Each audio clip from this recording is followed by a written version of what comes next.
টাকা নিয়ে বিভিন্ন রকম পরীক্ষা প্রস্তুতি দিতে পারছি আমি। কি করো তুমি এখন? এখন বিএড বিশ্বভারতী বিএড পড়ছি। এইটা খুবই একটা মানে হেল্পফুল বলে আমরা মনে করছি, কারণ 1,500 টাকা হলে তারা বিভিন্ন জায়গায় মানে এখানে ফর্ম ফিল আপ করে তারা পরীক্ষা অন্তত যেতে দিতে পারে, যেতে পারে। ঠিক ঠিকানা নাই যে মাসে, কিন্তু এটা একটা আছে যে ঢুকবেই মাসে, হ্যাঁ ঢুকবেই। হচ্ছে যে কোনো প্রকল্পের দরকার নেই, আমাদের দরকারটা হচ্ছে প্রতিদিনের রোজগার যাতে ভালো হয়, এবং সেটা হচ্ছে গভর্নমেন্ট জব।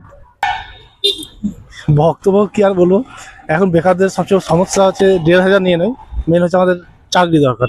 রাজ্যে যুবশক্তি প্রকল্পকে ঘিরে বাড়ছে উৎসাহ।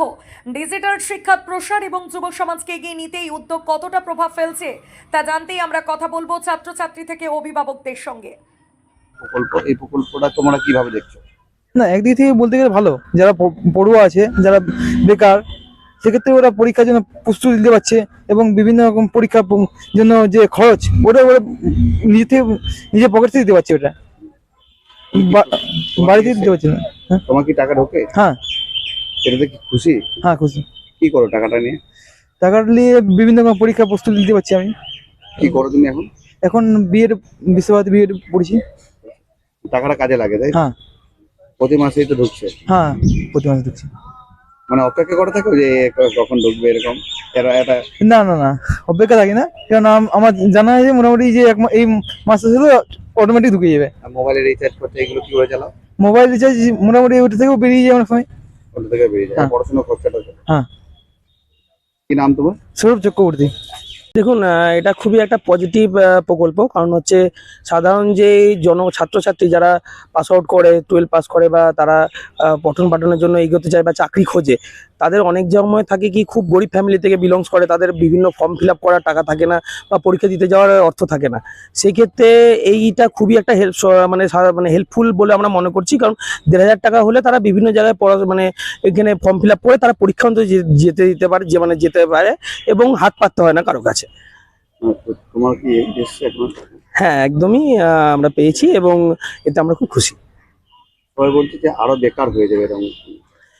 দেখুন, সবার ভাবনা চিন্তা সবার মতো, কারণ বিভিন্ন জন জানে যে এই টাকা কিভাবে যারা সৎ মানে আসল মানে যেটা দরকার ব্যবহার করবে তারা দরকারে অবশ্যই ব্যবহার করবে, এবং যারা যদি কোনো মিস ইউজ করে সেটা তাদের পার্সোনাল ব্যাপার।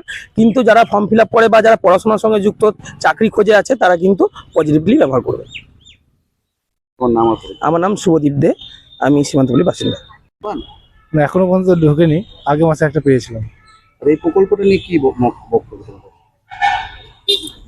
বক্তব্য কি আর বলবো, এখন বেকারদের সবচেয়ে সমস্যা হচ্ছে 1,500 নিয়ে নেয়, মেন হচ্ছে আমাদের চাকরি দরকার।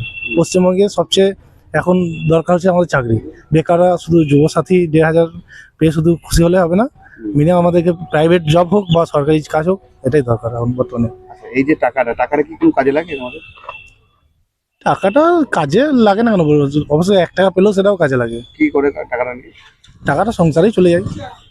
সেটা তো কাজে লাগে, হ্যাঁ। তাই তো? হ্যাঁ, মানে এই মুহূর্তে তো কি করে আমি এমনি গাড়ি চালাই, ড্রাইভিং করি। পড়াশোনা কতদিন আগে ছিল?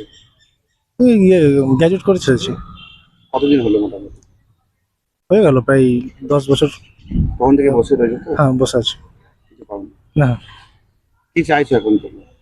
এখন সরকার যদি পরিবর্তন হয় ওটাই চাইছি আমরা। সরকার বলবে। হ্যাঁ। কি নাম তো? অনল দাস।